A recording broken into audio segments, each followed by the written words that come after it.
we discussed last week, there is a certain truth about being human. And that is we all have suffered in our lives our own emotional traumas. We have all loved things or people that we have lost. We have all aimed for things and been sincerely disappointed. We have all been hurt, treated with injustice and unfairness. It's just a part of human life. And of course, everybody's experience is different. If I were to compare what I have suffered in terms of emotional trauma to what, say, a soldier returning from a brutal war has to deal with, or a victim of rape has to deal with, it's like I have absolutely nothing. Nevertheless, these traumas that we have suffered do affect us. And they affect us deeply and profoundly, and sometimes in very negative ways. And that's why I think it's important for us to understand how we, as human beings, deal with these situations when they arise, when they happen in our lives. We live in an amazing age. An age when scientists have come to understand a great deal about how we as humans react to all kinds of situations.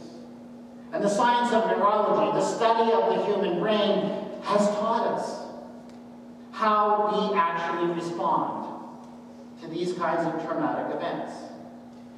Now, I'm no neurologist. I have not studied these things. I am not an expert. I'm barely an amateur in this subject. But I'd like to share at least a little bit of what I have come to understand about how we as human beings deal with trauma when it happens in our lives. So when you are dealing with a stressful, a dangerous, a very sad situation in your life, the very first part of your brain that responds to that is a part of your brain that is called the locus ceruleus. Now this is a very primitive part of your brain, found right at the base of the brain cell. In fact, most animals who have any sort of brain at all have this in their brains. So it's a very primitive part of your brain. What the locus ceruleus does when you're faced with a traumatic situation is that it coordinates the initial response. So in the face of a danger or a sad situation or a loss, the first need, of course, is to respond. The first need is not to think about it or to feel about it, but actually to do something. And that's what the locus ceruleus does for you. It coordinates that initial fight or flight response. Gets you out of the immediate situation. You know, if you need to fight your way out, you do that. If you need to just get out of there, it leads that.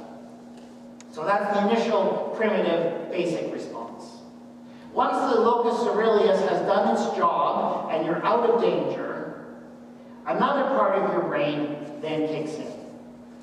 And that part of the brain is called the amygdala.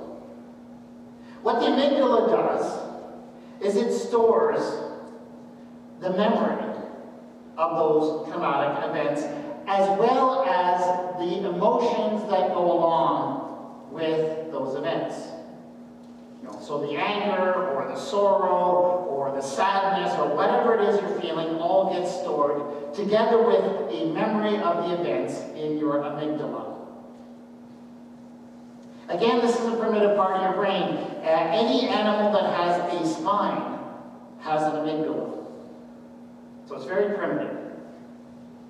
The thing about the amygdala is that you can see why that's important. I mean, you've just gotten out of a dangerous situation. You need to remember how you did that for future reference, so it's important information. But the thing about the amygdala is that it's not really designed for long-term memory storage.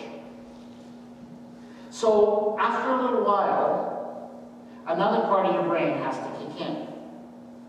So after a little while, another part of your brain takes over the processing of these traumatic events, and that part is called the hippocampus.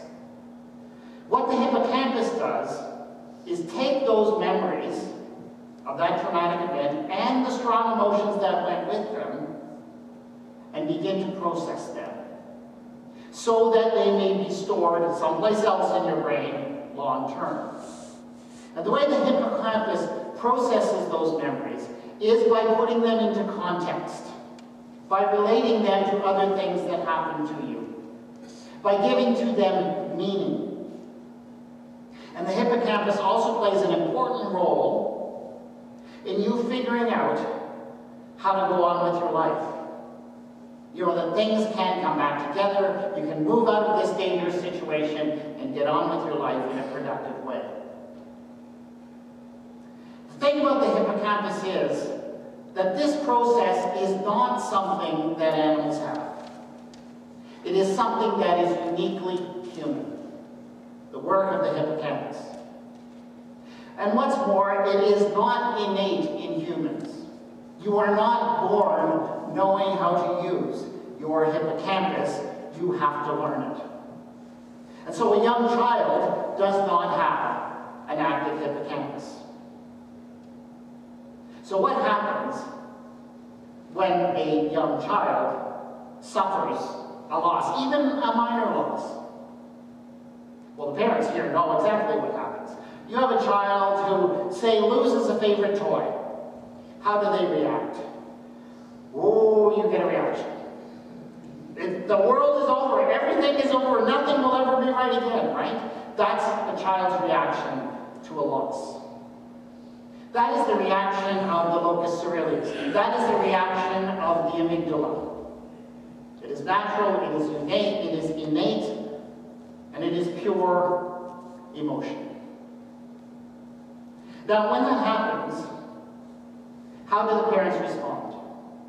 Well, of course, parents come along and they try and obviously calm the child down. And how do they do that? They say, don't worry, we'll look. We're looking at it, I'm sure we'll find it. Or maybe you left your toy at Grandma's, you'll get it back in a few days. Or if maybe the toy really is gone for good, they will seek to reassure their child in other ways. Mommy and Daddy love you, everything will be all right, Bunny will be all right. Don't worry. So what are the parents doing when they react like that? They're trying to calm their child down, of course, but they're also training that child's hippocampus. They're teaching the child to put the events that have happened, traumatic events that have happened, into some context, to relate them to other things. They are teaching their child to figure out how to move on with their life, that things can be okay even when we lose things. So what those parents are doing is training their child's hippocampus. And it takes a long time. It takes about 14 years for a child to learn to do that on their own. It's only older children and adults who have fully functioning hippocampuses. And that is why when a young child experiences a severe trauma, that trauma will stay with them in a powerful way their whole life long. And the same thing can happen to an older child or to an adult, and they will deal with it very differently because they have an active hippocampus. Now, it's not really my intention here to give you a lesson in neurology. But the fact of the matter, it doesn't matter what these particular parts of the brain are called, there will not be a test. So don't worry.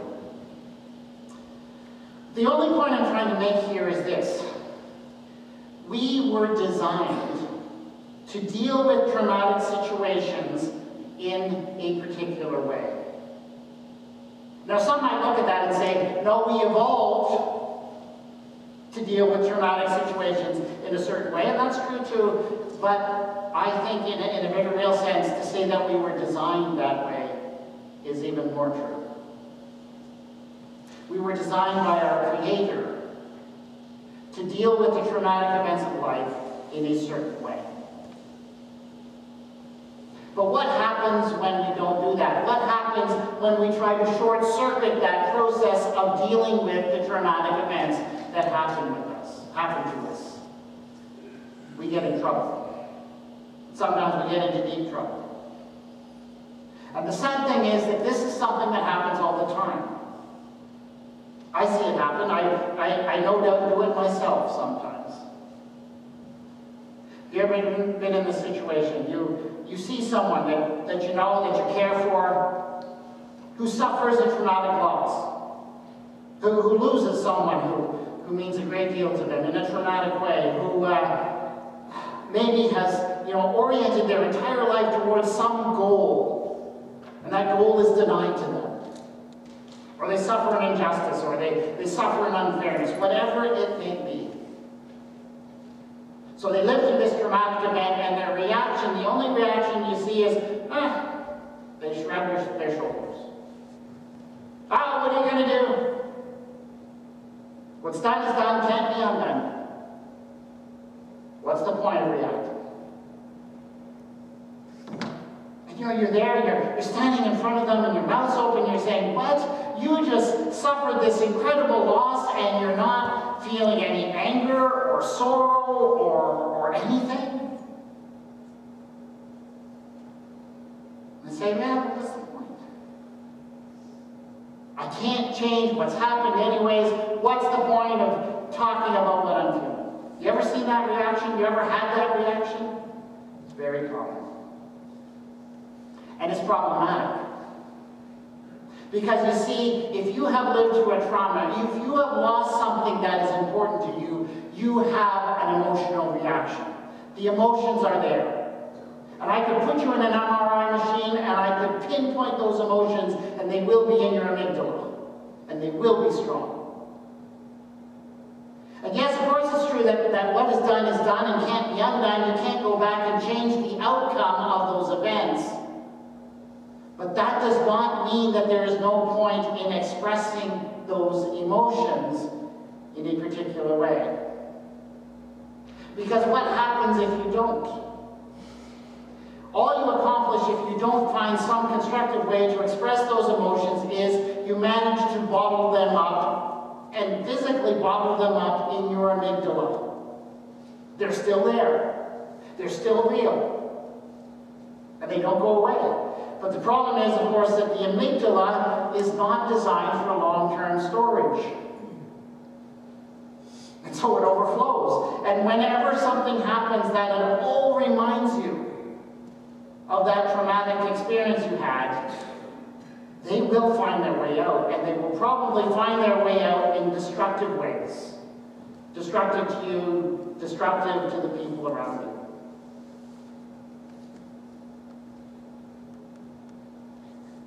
This is the problem. And it happens too often. I think this is something that the Bible understands. Now, I'm not suggesting that the Bible understands the neurology or what parts of the brain are involved. Of course not. But the Bible understands human nature. And it understands the need for expressing these kinds of emotions. The passages from the Bible we read this morning, you probably heard and maybe thought were kind of a downer. But all of the passages that we read were laments of various sorts. The Bible is full of passages like these. We don't read them very often in public, but it is full of them. So it's in the Psalms, it's in the book of Lament that we read, it's everywhere. And what's happening in these poems? Essentially what's happening is we have people who, for whatever reason, have gone through some traumatic event or who are going through a traumatic event. And they choose to come before God in prayer and to talk to God about what they're going through. And if you read these poems, they're complaining. They are complaining to God about what they have gone through. And every line is really dripping with emotion. It's full of emotions. Anger, sorrow, whatever the emotions are, they're all right there. And they're just laying them out there. Essentially what they are doing is they are processing these emotions, processing them together with God. One way to think of it is they are getting those emotions out of their amygdala into their hippocampus, where they can be processed and related to other things, where they can find a way to find balance back in their lives. But they're doing it with God.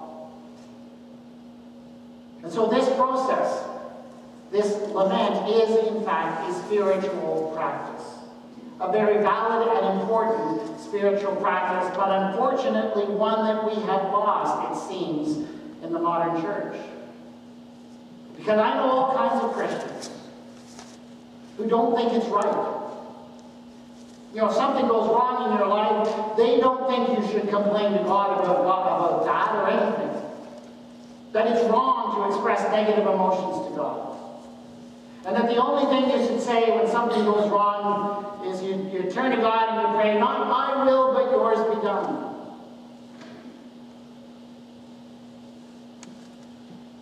And it's true, Jesus did pray that.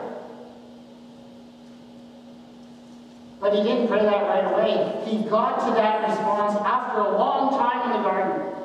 He was praying a long time. His disciples fell asleep. He was praying a long time, and before he ever got to not my will but yours be done, I guarantee you there were all kinds of emotions coming out. Anger, sorrow, you name it, it was all there. It was all laid out. And if you don't detect that in the reading, you weren't paying attention. So there is a place for expressing those emotions to God. That's why I'm going to suggest an exercise. I'm going to ask you folks to do something. This is what I'm going to ask you to do. I want you to find some time this week. A half an hour. And I know that's not easy for some of you. I know it's pretty hard to carve out a half an hour, but this is actually important. I encourage you to find a half an hour, to find some time, and find a time of silence. And in that time, I want you to ask God to reveal to you some event in your life where you lost something or someone, or you suffered a severe disappointment, and you did not sufficiently grieve that loss. Ask God to reveal that to you. And I guarantee you that something will come to mind. Maybe it already has. And it doesn't matter if it's something that happened a week ago or 40 years ago. It doesn't matter. But I want you to take that event, and I want you to write a letter to God about it. Just write a letter to God about it. And I don't want you to write a letter about, oh, not my will, but yours be done. Or about how maybe it all turned out for the best in the end. I don't want you to go there, at least not yet. I want you to tell God how you feel about it. I mean, how you really feel. And if you're angry, and if you're sad, or whatever it is you're feeling, just let those emotions out on your piece of paper. Do not, and this is very important, do not censor yourself. Don't censor yourself. Say what's really there, because you are not writing for polite company. You are writing to the one who already knows, and has probably known for a long time everything you're feeling. The one who can take any insult or any vulgarity or whatever you may have and accept it because he knows that it's been there for so long and has just been waiting for you to say it. So don't censor it. If you have to think about the most polite or acceptable or spiritual word, you're thinking too much. Just let it out.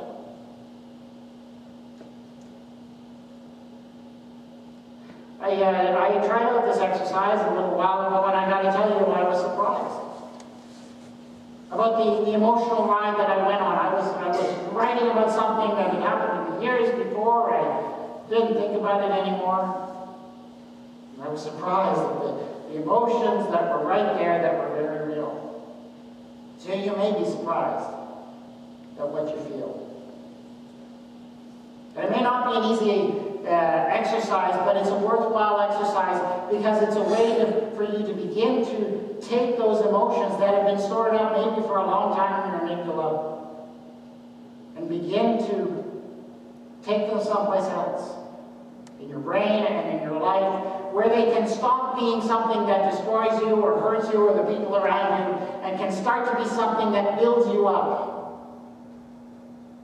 and helps you to be the person you are always meant to be.